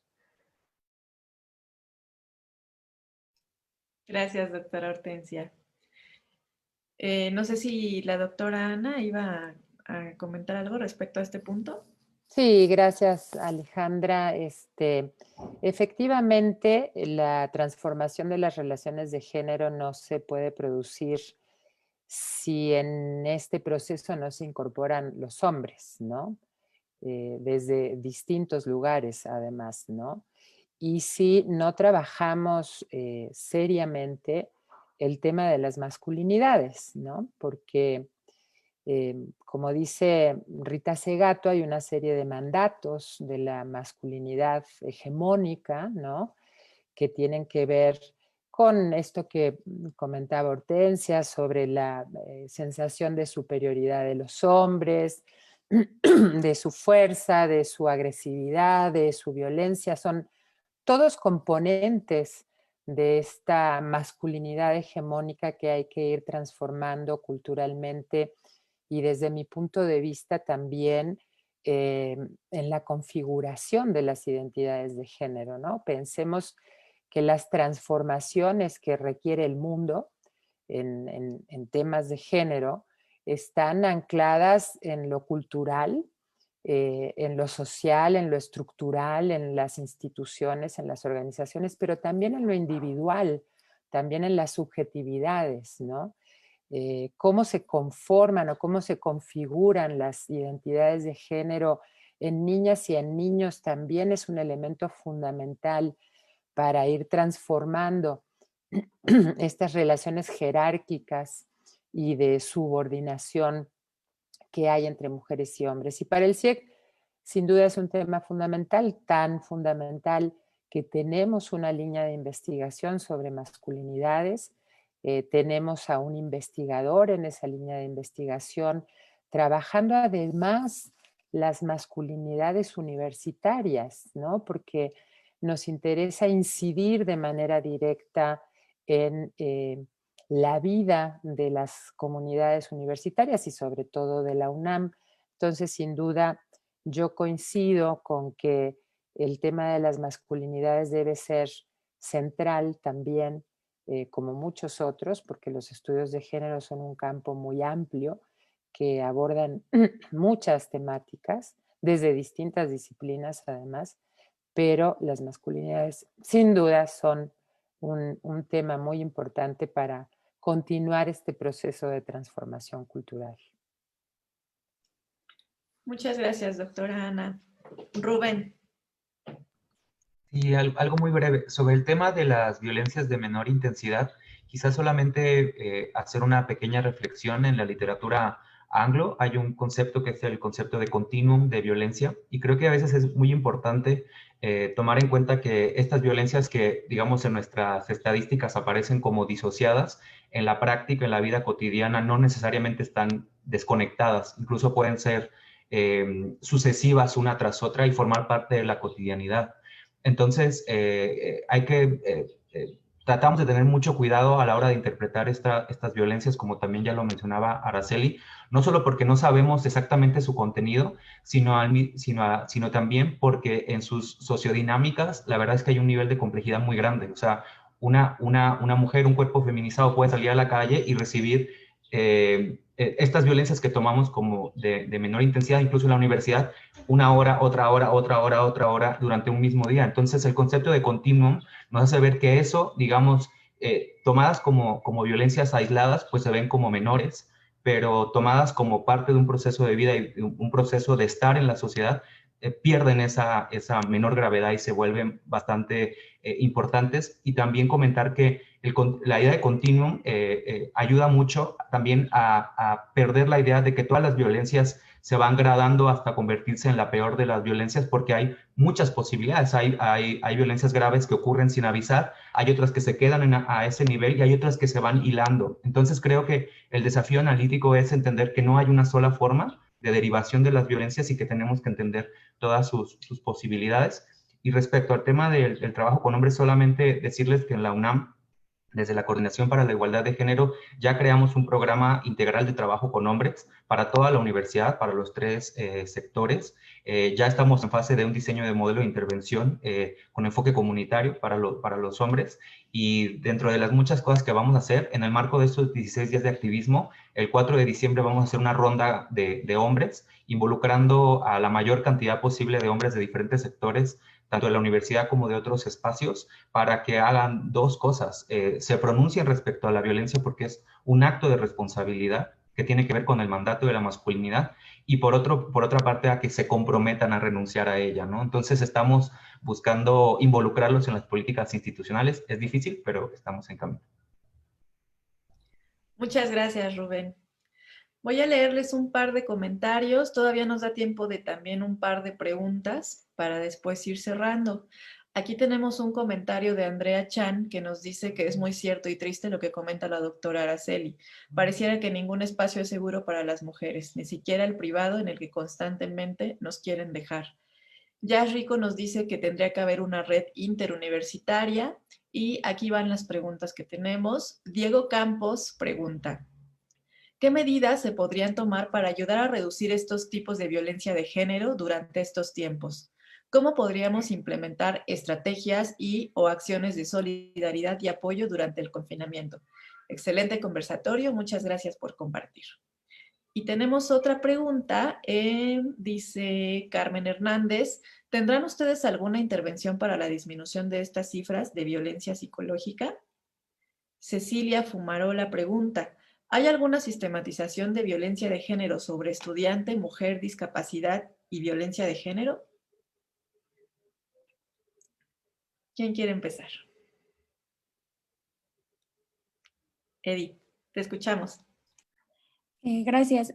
Yo contestaría la pregunta de Cecilia en cuanto a la sistematización de violencias de género sobre estudiante, mujer, discapacidad. Pues no tenemos información sobre pues este cruce con discapacidad. Por lo menos en este ejercicio de la encuesta 2019, únicamente la representatividad es por mujer y por hombre y por población y subpoblación, pero no analizamos alguna variable sobre discapacidad. Gracias.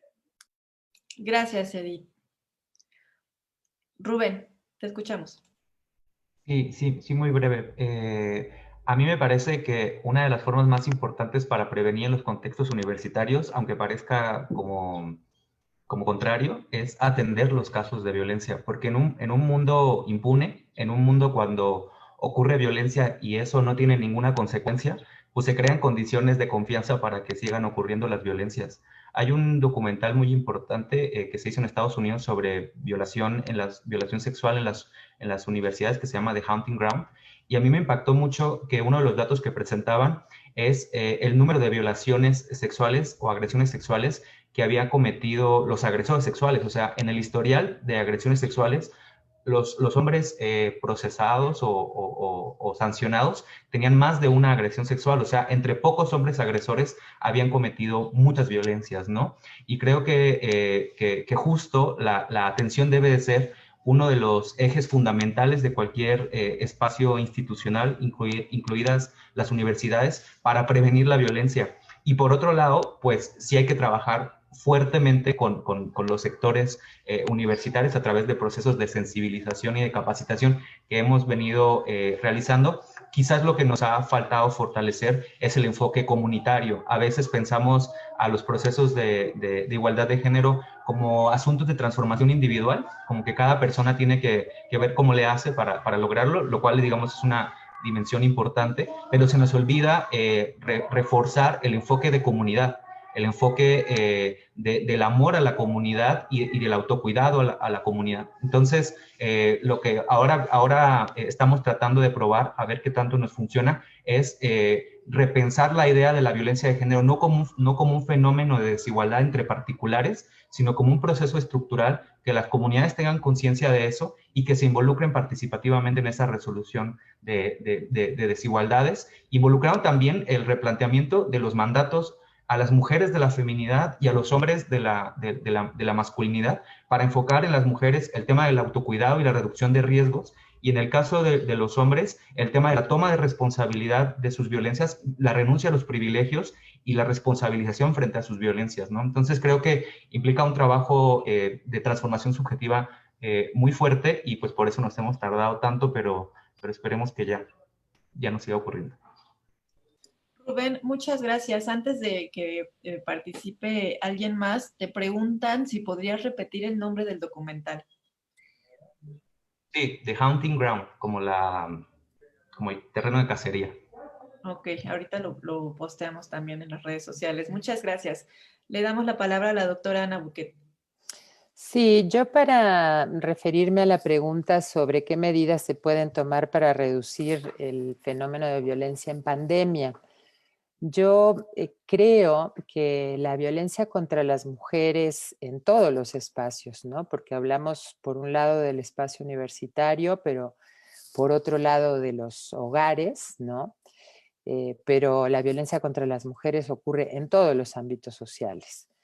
Yo pienso que el gobierno de México tendría que entender que este es un fenómeno que hay que combatirlo con herramientas específicas para la violencia de género, que no es un fenómeno que se va a acabar eh, al disminuir la violencia generalizada en el país o al disminuir la pobreza. Es un fenómeno específico. La desigualdad de género hay que entenderla como una corriente que, a pesar de que interactúa con otras formas de desigualdad social, se produce a sí misma a través del orden de género o a través del patriarcado o de la dominación masculina. Lo podemos llamar de diferentes maneras dependiendo de en qué posición teórica y conceptual nos ubiquemos. Pero el gobierno de México, desde mi punto de vista, no está asumiendo la violencia contra las mujeres y las desigualdades de género como un fenómeno específico que hay que atender de manera específica. Y yo creo que así como se ha hecho un despliegue impresionante frente a la pandemia de COVID, eh, desde la Secretaría de Salud, con una conferencia de prensa cotidiana que habla todos los días de las cifras, de cómo aumentan, de cómo disminuyen, de cómo se estabilizan, de todas las medidas que se deben de tomar a nivel individual y a nivel colectivo para contener esta pandemia. Creo que de la misma manera el gobierno de México debería de hablar de la violencia de género, debería de tener un sistema integral de sistematización, de recolección y de sistematización de datos, porque hay una cantidad de datos dispersos en distintas instituciones y no tenemos realmente la información precisa. Y tendría que haber una campaña de carácter permanente, cotidiano, en este momento en particular, pero también de manera permanente, pero en este momento en particular, frente a la pandemia y al incremento de la violencia, así como salen todos los días a hablar de la pandemia, así debería de salir el gobierno mexicano todos los días a hablar de la violencia de género y de las medidas para erradicarla y de una campaña muy fuerte en contra de estos actos y de estos comportamientos adentro de los hogares. Muchas gracias, doctora Ana Buquet. No sé si alguien más quiera cerrar con esta parte de las preguntas. Por cuestiones de tiempo, en este momento quedan cerradas las preguntas y los comentarios. Les agradecemos mucho a las personas que nos han acompañado durante todo el conversatorio. Antes de pasar a una ronda de reflexiones finales, así como de rapidito, quiero recordarles que pueden visitar este micrositio que se llama COVID y Género, pues que es este esfuerzo, ¿no?, que ha hecho el CIEC para visibilizar y no pasar de largo estas violencias. Ahí van a encontrar una sección de notas, ¿no?, otra que trae cifras, reflexiones, y tiene un directorio también para situaciones de emergencia. Entonces ya había dicho la doctora Hortensia cómo podían llegar a ese sitio, es www.ciec.unam.mx. Ahí en nuestro carrusel vienen nuestros banners principales y ahí hay uno que dice COVID y Género. Ahí pueden ustedes entrar a esta página. Y pues también quería hacerles yo un comercial acerca de un artículo justamente que habla de violencia contra las mujeres en tiempo de pandemia, de la sección Debates en Paralelo de la revista Debate Feminista. Se llama La Academia desde Casa, Ciencia, Género y Cuidados en el contexto del confinamiento por COVID-19. Es de Cristina Palomar Berea y pues también hacer otro comercial y decirles que está abierta la convocatoria para publicar en esta sección que aborda temas de coyuntura. Y ahí también pueden entrar, lo tenemos también en nuestros banners de inicio de la página, ahí también entran a la página y pueden ir directamente a revisar este artículo. Entonces, ahora sí les pediría a las y el participante pues que nos ayuden cerrando con alguna reflexión breve, así 1 minutito, 2, ¿no?, para poder cerrar este conversatorio. Entonces, ¿quién podría comenzar? Si quieres, empiezo yo. Ok, perfecto. Rápidamente, creo que la pregunta de cómo podemos disminuir la violencia está vinculada con la pregunta de cómo podemos propiciar la igualdad entre mujeres y hombres. De lo que se trata acá es de generar también condiciones de lo que hemos denominado el empoderamiento, de autonomía, de un posicionamiento de poder de las mujeres en la vida social. Y esto no de manera automática, pero bueno, de manera precisamente cultural va a tener que incidir en las relaciones de género. Creo que esa es una posibilidad, pero bueno, también es que esa es la pregunta más difícil de todas, digamos, hacia donde apunta todo el esfuerzo de investigación en los estudios de género, es precisamente a resolver esas dos interrogantes. Muchas gracias, doctora Hortensia. ¿Quién puede continuar con su reflexión de cierre? Ale, no, le doy la palabra a Araceli Mingo. Doctora Araceli Mingo.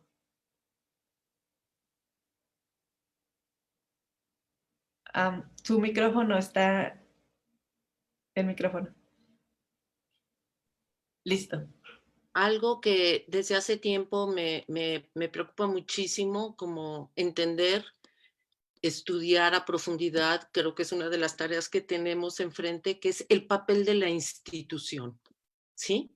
¿De qué manera la institución, o sea, sabemos cómo ha colaborado, o no lo sé, no estoy tan clara, pero el papel de la institución, ¿sí? Tomar a la institución como esa envoltura, ¿no?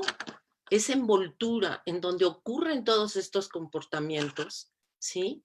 ¿Y cuál es el papel? ¿De qué manera la institución colabora cotidianamente a que este tipo de comportamientos que queremos erradicar se sostengan? ¿sí? Tenemos que entender eso, porque si no es muy poco lo que podemos realmente hacer a nivel institucional. Podemos, por ejemplo, como lograron las jóvenes feministas de la Facultad de Filosofía y Letras con su movimiento maravilloso, empujar cambios en la legislación, etcétera, etcétera, lo cual es muy importante, pero es insuficiente. Y yo creo que de ahí se desprende para mí una necesidad, es entendamos a la institución y el papel que está cumpliendo la institución en el sostenimiento y en la promoción, que es todavía peor, de estos comportamientos. Creo que es una tarea pendiente y urgente. Eso es lo que yo tendría que agregar. Ok, muchas gracias, doctora Araceli. Rubén, ¿podrías compartirnos una reflexión para cerrar? Sí, con mucho gusto, Alejandra, y brevemente, pues solo decirles, compartirles que la UNAM está organizando más de 150 actividades en el marco del 25 de noviembre y los 16 días de activismo. Esta es una de las más importantes, pero también les invitamos a que si tienen posibilidades participen en las demás. Si quieren ver la cartera de actividades, pueden encontrarlo en La Boletina, que es una publicación de la Coordinación para la Igualdad de Género. La encuentran como Igualdad UNAM y pues nada, yo solo quería compartir eso y ha sido un gusto estar con ustedes. Gracias, Rubén. Ha sido nuestro el gusto. Vamos a escuchar a la licenciada Edith con su reflexión de cierre. Muchas gracias, Alejandra. Bueno, pues desde mi punto de vista creo que es importante que se sigan generando información estadística que nos dé una visión de lo que está pasando dentro de la universidad, pero también en diferentes espacios.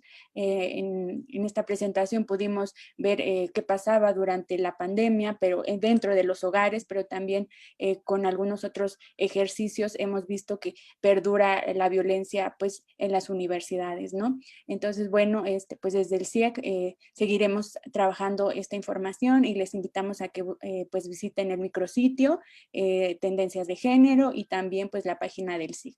Muchas gracias. Gracias, licenciada Edith. Vamos a escuchar por último a la doctora Ana Buquet. Muchas gracias, Ale. Pues yo quiero aprovechar para dos cosas. Una para compartir pantalla y mostrar el micrositio. Me gustaría cerrar este evento con este esfuerzo colectivo del CIEC tan importante, que es el micrositio COVID-19 y género, para que ustedes lo conozcan. Aquí tienen la dirección. Ustedes pueden ver que este micrositio tiene notas, una enorme cantidad de notas, o sea, fíjense que vamos prácticamente al día con las notas que se publican sobre la violencia contra las mujeres en época de pandemia. Tiene también reflexiones, ¿no?, que ustedes pueden consultar. Voy a regresar porque aquí se me atoró el micrositio. Bueno, pues por alguna extraña razón, porque justamente les quería yo mostrar los datos, a ver si aquí aparecen los... Aquí están. Voy a poner, por ejemplo, los datos, que es información que sistematiza, en este caso en particular, justamente la licenciada Edith Ortiz, pero aquí pueden observar, por ejemplo, las llamadas de emergencia al 911 por violencia familiar. Pueden observar los datos de las denuncias que ya están en proceso, que reporta la Secretaría de Seguridad y Protección. Tienen también acceso a información, los directorios de todo el país, de a dónde se puede acudir. Les quería también mostrar las reflexiones, hay una gran cantidad de reflexiones sobre esto, reflexiones académicas hechas desde el CIEC, pero también desde otros lugares. Así que realmente creo que es un espacio virtual que nos permite informarnos sobre lo que está ocurriendo durante la pandemia con este tema de la violencia y tal vez cerrar. Yo estoy muy de acuerdo con lo que han planteado mis colegas y no quiero repetir, pero hay algo que a mí me parece muy importante y es que la violencia de género, la violencia contra las mujeres, es una manifestación más de la desigualdad de género, la más dura, la más terrible, la que atenta contra la integridad, contra la seguridad y contra la vida de las mujeres, pero es parte de un fenómeno más complejo que tiene que ver con el lugar que históricamente han ocupado las mujeres en la vida social y que tenemos que trabajar en las dos vertientes. Tenemos que trabajar en la prevención, atención, investigación, sanción y erradicación de la violencia de género, por un lado, y tenemos que trabajar de la mano para avanzar en condiciones de igualdad de género, porque mientras las mujeres no estemos en pie de igualdad frente a los hombres, van a seguir ocurriendo fenómenos de violencia, de discriminación y de exclusión y segregación de las mujeres. Gracias y bueno, sin duda quiero agradecer a mis colegas que participaron en esta mesa. Muchísimas gracias. A Ale Collado, que también es mi colega, pero que moderó la mesa. Muchas gracias, Ale. Y a todas y todos ustedes que nos han acompañado en este evento para conmemorar un día más el Día Internacional de la Eliminación para la Violencia contra las Mujeres. Muchas gracias. Gracias, gracias a quienes nos acompañaron, gracias a este excelente panel que nutrió el diálogo y nos dejaron con reflexiones importantes, ¿no? Sobre lo que se ha logrado a nivel institucional, sobre lo que se está haciendo, sobre lo que falta todavía por lograr, ¿no? En materia de esta lucha para la eliminación de las violencias contra niñas y mujeres. Y pues nada, recordarles que este video se va a quedar disponible en nuestra sección de videos del Facebook. Recordarles que hoy pues hay muchísimas actividades, ¿no? Aquí también en la página del CIEG vamos a estar compartiendo lo que académicas y académicos están haciendo y como ya bien nos mencionó Rubén, también desde la Coordinación de la Igualdad de Género se está compartiendo todo lo que se está haciendo este día en la UNAM y los 16 días consiguientes. Entonces, muchas gracias y hasta aquí cerramos el conversatorio.